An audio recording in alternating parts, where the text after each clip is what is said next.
What's going on, everybody, and welcome back to the channel. Now today we've got the man Cricket Raz, and we know we've been following along with his channel recently, and we've got part 3 finally of the Virat-Rohit Saga. Now firstly, shout out to this man Cricket Raz. Links in the description to this guy's channel. He is phenomenal on what he does. Like, honestly, his videos feel like little Netflix documentary episodes. They're honestly incredible. Netflix should be signing this man up. Get him a contract. Or Amazon should sign him up and make cricket stuff for them, because he is great. But we've got Checkmate. There is a hair on my hat that's pissing me off. Checkmate, a king trapped, the Virat-Rohit Saga part 3, the change of the guard. Now, we have reacted to part 1 and part 2. So definitely check those out before you watch this one, so you get a grip on what we're doing. But hey, if you're new, subscribe. Let's check it out! The only art whose artists regularly disown their masterpieces. 2019. India has just lost the ODI World Cup. The rift between Virat and Rohit is out in the open. The team is divided and things seem to have been the worst that they have ever been. And Rohit unfollows Anushka and Virat. Did he actually? Wait, why did Rohit unfollow? The injustice, how could he? What does this mean for Indian cricket? This was later followed by Rohit liked a tweet that said, "Why was the vice captain Ajinkya Rahane standing behind in the Indian team photo, whereas Anushka was standing up front and center?" Wait, what? Hold on. So you've got Kuldeep, nice. So you got Sharma. So wait, so Anushka is at the front. Weird. Where's Rahane? Is that Rahane there? That's true. Why is Anushka at front and center, but Rahane is all the way at the back? With Virat.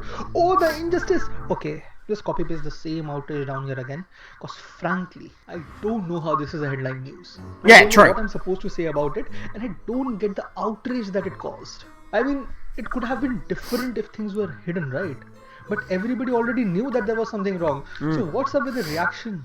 Especially when it's unclear whether Rohit actually followed Virat at any point. He doesn't even follow Sachin and Dhoni, so it won't surprise me that he never did. I do agree though. Unfollowing Anushka seems absurd at best and petty at worst. Yeah, it's just weird. The episode is just weird, but sadly it doesn't end here. Soon there were cryptic messages posted on both Virat's and Anushka's handle that were deduced. A wise man once said nothing. Only truth can shake hands with silence in a mess of false opinion. Damn, what are you? Bloody... Is this... I'm trying to think of a famous writer. I'm not good with books, so never mind. This became the main point in a press conference for the upcoming West Indies tour. The same tour for which Rohit was taken to West Indies, but then kept out of the final team. The reaction was breathtaking. Genuinely breathtaking. Virat is now scared of Rohit. Worst team selection, worst captain. No Rohit today. Where is Rohit? Damn! Wait, so India tour of West Indies. Saha, Rohit, back in India test squad, Dhawan. Okay. If you're thinking, at least now, they're fighting about something substantial, right? Okay, this is 2019. In a few days, this news broke. Yes, Virat. What? No way! No way! When Virat Kohli once dated Rohit Sharma's wife, Ritika Saj, I don't know her last name, but... What? Is this real? Kohli dated Rohit Sharma's wife. No way. This, for me, is the prime example of how media can go to any extent to grab a headline. In the article itself, they clarify. This pic was taken in 2013, where Rikita was Virat Kohli's manager, and they were out for a movie. But that's not what you start with, right? You start with this. Thankfully, after this, some common decency seemed to have prevailed. Things calmed down a bit, till India went on lockdown. Cricket paused, the world had stopped, and the media again needed stories. So suddenly, we had journalists writing articles like this. It actually reads like a children's argument, right? He plays with other kids, not with me. He plays with other kids, not with me, when we both live near each other. This was actually breaking news in cricket at that point. Breaking news, during which actual news was being ignored. Something was brewing between the newly appointed board and Virat. Now historically, the board hates powerful captains. From Ganguly to Dhoni, history is full of tussles between the captain and the board. But Virat, for the past few years, seemed to have had a stranglehold on his team. So obviously, The board, now under new management, pushing back, mostly in shadows though, behind closed doors. But come October, the doors were about to be blasted down. The team for Australia was announced, and Rohit's name was missing from all the squads. Now, initially, his exclusion was attributed to his hamstring injury. I do remember this, yeah. The official MI handle uploaded a video with Rohit batting beautifully in the nets, with reports coming in that he had no idea why he had been sidelined. And off went the rumour mill. Yep. Strength. Each and every time Rohit walked out to bat, reaching its peak, with RCB getting knocked out and MI going to the finals. But just before the finals though, BCCI made a press release in consultation with Mr. Sharma. It has been decided to rest him for the ODIs and T20s. And he has been included in India's test squad. Yeah. So in short, Rohit has a mysterious illness, due to which he is unable to play in an international match, but was fit enough to play in the IPL. Fit enough to score a half century in a final, winning MI its 5th IPL trophy. The Virat versus Rohit debate had reached its peak. Battle lines were drawn on Twitter and trenches were dug on Insta, and in the midst of all this, the Indian team left for Australia without Rohit on the plane. You can just see the story write itself, right? It has just been one thing after other, with Virat at the receiving end of each blow. Is that Rohit? So finally, Wait, is that... Whoa, what the fuck? Is Virat Kohli Spider-Man? Wait, not to go off topic, but what the fudge? Bro! Receiving end. It's almost as tall as him. Finally, he had had enough. Spider-Man Kohli. Against Australia, he went public with his side of the argument, stating, before the selection meeting, we got a mail which said that he was unavailable for selection. He's picked up an injury and there is a 2-week rest and rehab period, and all of this has been explained to Rohit. After that, he played in the IPL. So we all thought he's going to be on that flight to Australia, which he wasn't. We had no information on whatever reason for why he's not travelling with us till we got an email that he's at the NCA. From the selection meeting to this email, there has been no information, there has been a lack of clarity, and we've been playing the waiting game on this issue for a while now. To put all of this simply, Virat had publicly pushed BCCI under the bus, washing his hands of the whole mess. And quite rightfully so. No matter the issues between the two, how is it that the captain of the team is not informed about the situation of his... For the first time in Virat's captaincy career, he had openly gone against his own board, and BCCI quickly went into damage control. On the same day, at 11:48 at night, they made a press release stating that Rohit Sharma had to come back to Mumbai after the IPL to attend to his ailing father. His father is now recuperating well, and Rohit has travelled to NCA to start his rehabilitation. What's more, that they even went and arranged a conference call between Virat Kohli, Shastri and Rohit to resolve issues. Really? Had been put out, but the bridge had burned. This was the first proof that things had gone bad between the board and the captain. And the next few months were going to be nothing short of a pitched war played across the landscape of Indian cricket. It first started with the selection of the squad for England's India tour. Virat wanted Shikhar Dhawan in the ODI squad, while the committee wanted Prithvi Shaw or Padikkal. And both sides refusing to budge. The standoff was so severe that the team announcement had to be delayed by 5 days. I do remember this. This was huge. All this news, because obviously on Twitter you pretty much know about everything, but yeah, the board was trying to prioritise the young stars of Dev Dutt, Prithvi, when would you rather prioritise the future or do you want to win with Shikhar Dhawan? It's, yeah. Finally, the committee backed off. Yeah, in my opinion, you back your captain always, and whatever the captain says, happens. Dhawan wasn't, who then paid back the captain's trust by scoring 169 runs in just 3 matches. Wow. Virat had won the opening, not just here, but in those few months. Locked in the bio bubble, things seem to have cooled off between Virat and Rohit. They would be frequently seen talking to each other in the lobbies. It's funny how things tend to just resolve themselves when there is no media to fan the flames, right? But Virat, making the next move, answered a media's question with the cramped schedule was not only hectic, but the bio bubble was damaging players' mentality. This was seen as a veiled criticism of the BCCI scheduling policy, and they quickly responded. Players can take an off whenever they want. We don't force anybody to play. The next few months are full of such snipes and barbs and quote-unquote leaked reports, ultimately leading to a simple message. Virat needs to win the World Test Championship at all cost, under any circumstances, and he failed. Oh, that's... Damn, Cricket Raz and he failed. If you actually go through the media reports, then you is that Dhoni? Who's that? Before and after the WTC. All those reports that were leaking from the BCCI suddenly disappeared. The BCCI had gone silent. A silence that was louder than any leaked report before. A silence that was shattered suddenly on July 7th.